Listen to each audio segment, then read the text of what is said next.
One nation one इलेक्शनमुळे जनतेमध्ये गोंधळ नाही, परंतु विरोधकांमध्ये गोंधळ निर्माण झाला आहे, असे राज्यसभा सदस्य इराण्या कडाडी यांनी शुक्रवारी बेळगावमधील पत्रकार परिषदेत सांगितले.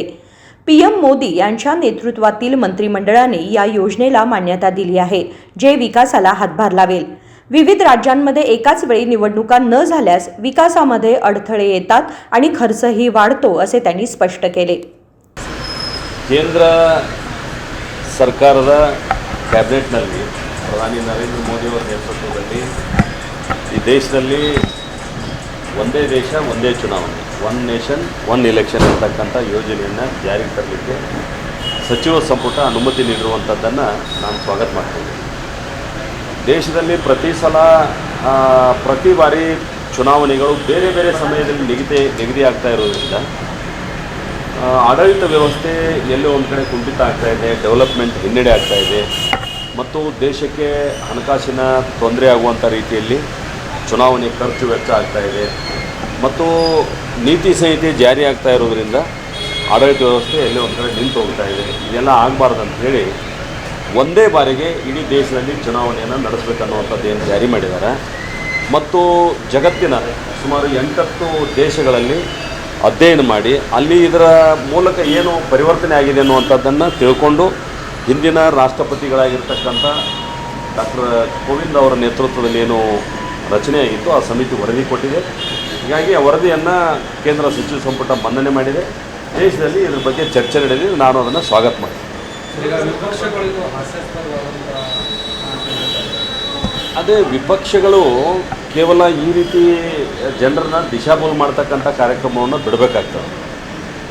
ಇದು ಡೆವಲಪ್ಮೆಂಟ್ ಪರವಾದಂಥ ನಿರ್ಣಯ ಇರೋದ್ರಿಂದ ಇದನ್ನು ಸ್ವಾಗತ ಮಾಡಬೇಕಾಗ್ತದೆ ಮತ್ತು ಅವರು ಏನು ಹೇಳ್ತಾ ಇದ್ದಾರೆ, ಇದು ಗೊಂದಲ ಆಗ್ತದೆ. ಗೊಂದಲ ವಿಪಕ್ಷಗಳಾಗಿದ್ದಾವೆ. ಈ ರೀತಿ ಆತಂದ್ರೆ ನಾವು ಹೆಂಗೆ ನಿಭಾಯಿಸೋದಂತೇಳಿ ಒಂದು ಸಮರ್ಥ ರಾಷ್ಟ್ರೀಯ ಪಕ್ಷವಾಗಿ ಭಾರತೀಯ ಜನತಾ ಪಾರ್ಟಿ ಅದು ನಿಭಾಯಿಸ್ತದೆ. ನಾವು ಹೆಂಗೆ ನಿಭಾಯಿಸೋದು ಅಂತ ಅವ್ರು ಗೊಂದಲಕ್ಕೊಳಗಾಗ್ಯಾರ. ಹೀಗಾಗಿ ಅವ್ರು ಏನು ಹೇಳ್ತಾ ಇದ್ದಾರೆ, ಜನರು ಗೊಂದಲಕ್ಕೊಳಗಾಗಿದ್ದಾರೆ ಅಂತ. ಜಮ್ಮು ಕಾಶ್ಮೀರದಲ್ಲಿ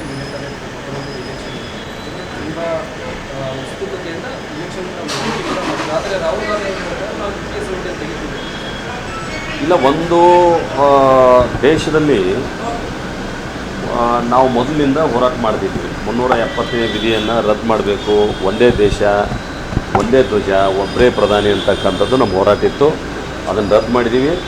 ಕಾಶ್ಮೀರ ಕಣಿವೆಯಲ್ಲಿ ಅನೇಕ ಯುವಕರನ್ನು ದಾರಿ ತಪ್ಪಿಸ್ತಕ್ಕಂಥ ಕೆಲಸವನ್ನು ಇವತ್ತು ಸನ್ಮಾನ್ಯ ಮೋದಿ ಅವರು ಹೇಳಿದ್ದಾರೆ. ಕೇವಲ 3 ಕುಟುಂಬಗಳು ಆ ಜನರನ್ನು ದಾರಿ ತಪ್ಪಿಸ್ತಾಯಿದ್ರು. ಅವ್ರ ಮಕ್ಕಳನ್ನು ವಿದೇಶದಲ್ಲಿ ವ್ಯಾಸಂಗ ಮಾಡಿಸ್ತಾಯಿದ್ರು.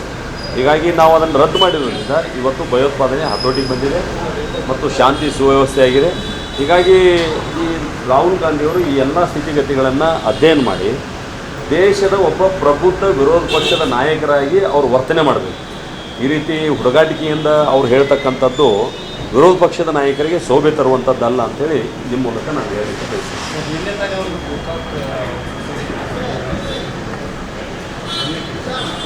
ಒಂದು ಸಹಕಾರಿ ಸಂಸ್ಥೆಗಳು ಭಾಳ ದೊಡ್ಡ ಪ್ರಮಾಣದಲ್ಲಿ ಸ್ಥಾಪನೆಯಾಗಿ ಆರ್ಥಿಕ ಗಟ್ಟಿತನವನ್ನು ಇವತ್ತು ತೋರಿಸ್ಕೊಟ್ಟಿದ್ದಾವೆ ಭಾಳಷ್ಟು ಗ್ರಾಮೀಣ ಪ್ರದೇಶದಲ್ಲಿ. ಯಾರೋ ಒಬ್ಬರು ಇಬ್ಬರು ಎಲ್ಲೋ ತಪ್ಪು ಮಾಡಿದ್ರು ಅಂಥೇಳಿ ಇಡೀ ಸಹಕಾರಿ ವ್ಯವಸ್ಥೆಯನ್ನು ಪ್ರಶ್ನೆ ಮಾಡ್ತಕ್ಕಂಥದ್ದು ಆಗಬಾರ್ದು. ಯಾರು ತಪ್ಪು ಮಾಡಿದಾರೋ ಅವ್ರ ಮೇಲೆ ಶಿಕ್ಷೆ ಆಗಬೇಕು, ಅದು ಮರು ವಸೂಲಿನೂ ಆಗಬೇಕಾಗ್ತದೆ. ಹೀಗಾಗಿ ಕೋಆಪ್ರೇಟಿವ್ ಮೂಮೆಂಟಿಗೆ ಧಕ್ಕೆ ಬರದಾರ ರೀತಿಯೊಳಗೆ ನಾವೆಲ್ಲರೂ ನಮ್ಮ ನಡವಳಿಕೆಯನ್ನು ಬದಲಾಯಿಸ್ಕೊಳ್ಬೇಕಾಗ್ತದೆ ಅಂತ ನನಗೆ ಹೇಳಲಿಕ್ಕೆ ನಾನು ಬಯಸ್ತೀನಿ. ಯಾಕಂದರೆ ಬೆಳಗಾವಿ ಜಿಲ್ಲೆ ಇವತ್ತು ಆರ್ಥಿಕವಾಗಿ ಇಷ್ಟು ದೊಡ್ಡ ಪ್ರಮಾಣದ ಬಲಾಟೆಯಾಗಿ ಬೆಳೀಲಿಕ್ಕೆ ಸಹಕಾರಿ ಸಂಸ್ಥೆಗಳ ಕೊಡುಗೆ ಭಾಳ ದೊಡ್ಡ ಪ್ರಮಾಣದ.